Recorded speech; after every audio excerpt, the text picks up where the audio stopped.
After more than 2 decades on death row, a black inmate in Mississippi is asking the United States Supreme Court to toss that conviction once and for all. He says the prosecutor intentionally kept African Americans off the jury again because it had happened before. Justice is hearing arguments today in the case of Curtis Flowers. Curtis Flowers has had 6 trials, 6 of them for the same murders. Back in 1996, investigators say Flowers gunned down 4 people at a furniture store after he got fired. Flowers has maintained his innocence. In trial after trial after trial after trial after trial, 5 of them, the jury was either hung or the verdict was overturned because of what the courts repeatedly called misconduct by the prosecutor. In one instance, Mississippi's Supreme Court called the jury selection, quote, as strong a case of racial discrimination as we have ever seen. Again, this was the Supreme Court in Mississippi. In Flowers' most recent trial, the jury that convicted him had but 1 black juror. Prosecutors argued they had legitimate reasons to keep other black people off the jury because they had connections to the case. Supreme Court Justice Samuel Alito calling the case troubling with a, quote, really disturbing history, unquote. And for the first time in years, Justice Clarence Thomas uttered words during the arguments.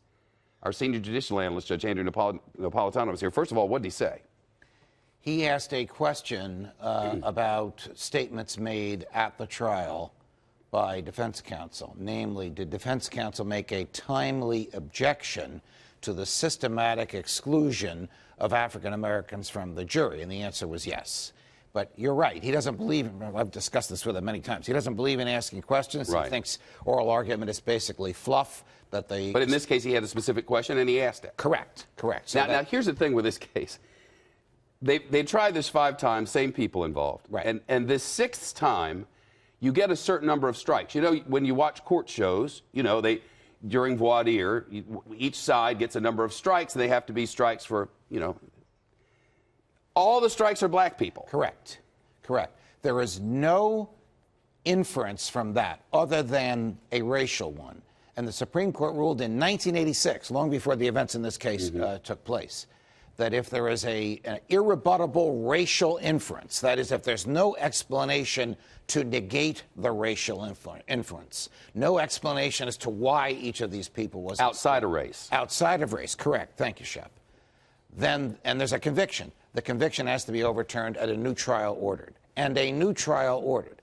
Shep, I have never heard of a case where a person's been tried 6 times. They are not going to order a new trial. Well, they said that after the 5th time. Right. The whole purpose of the double jeopardy clause is to prevent the state from repeated efforts to convict because of mistakes it made in previous trials.